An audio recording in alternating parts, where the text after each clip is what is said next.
Je m'appelle Alexandre Lerat, je suis directeur de la SCAM.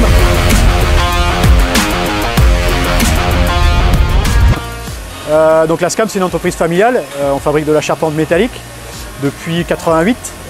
Donc l'entreprise a un peu plus de 30 ans. Alors notre spécificité, c'est qu'on est avant tout des fabricants. Donc on monte qu'une toute petite partie des bâtiments qu'on fabrique pour d'autres charpentiers ou des entreprises qui font uniquement de la pose de bâtiments sur le secteur breton. Donc on fabrique du bâtiment principalement pour le monde agricole et petits bâtiments industriels. Alors après au niveau de la productivité, on bat des records. C'est difficile de mesurer un gain en productivité, mais ce qui est sûr, c'est qu'on a les robots depuis 1 an et demi, 2 ans. Et depuis 1 an et demi, 2 ans, on bat régulièrement nos records de production.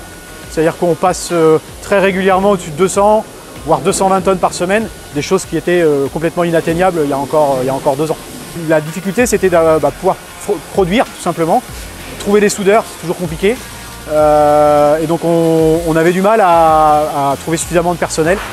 Donc les solutions robotisées nous ont quand même aidé à franchir un cap en termes de production, quoi. Je voulais pas louper le train de la robotisation, alors qui démarrait à l'époque, qui est un peu plus aujourd'hui, on va dire un peu plus dans les habitudes, mais à l'époque c'était tout nouveau. Je voulais pas louper ce train-là. Je voulais pouvoir avoir de la force de frappe sur des pièces qui ont beaucoup de soudure, qui monopolisaient mes soudeurs et qui avaient tendance à engorger l'atelier et casser la production quand on avait beaucoup de soudure. Le facteur déclenchant, ça a été la facilité de programmation.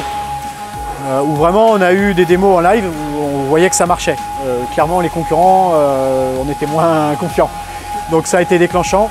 La langue aussi, clairement, hein, pour nous, pouvoir avoir des interlocuteurs français, ça nous a aidés. Bonjour, je m'appelle Dany.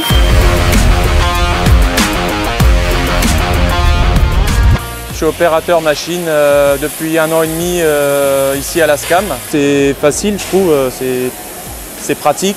Quand il manque des soudeurs, on a les robots qui sont toujours là, que ce soit surtout pour des grosses pièces qui durent longtemps.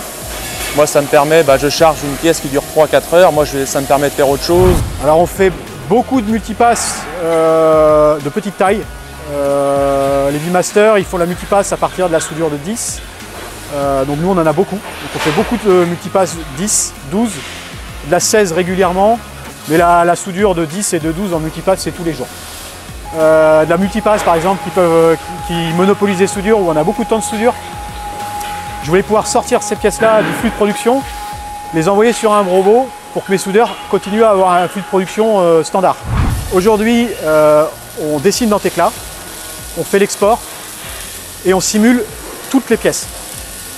Comme la programmation c'est relativement simple, ça travaille en temps masqué, on simule toutes les pièces.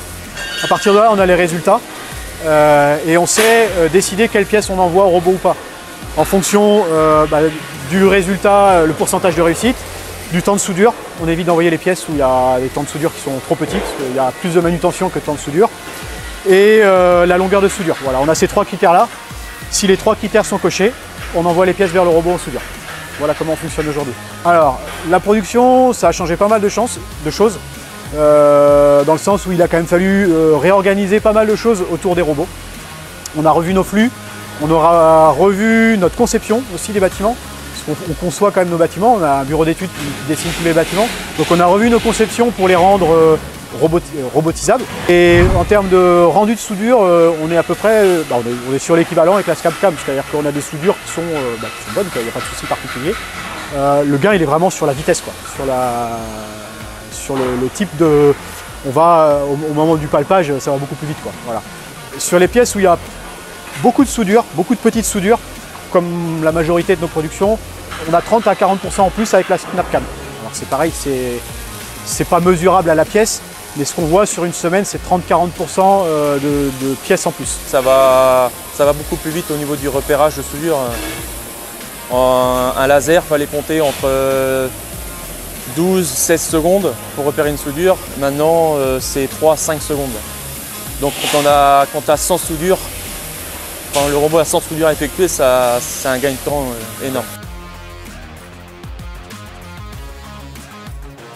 Ça s'est bien passé.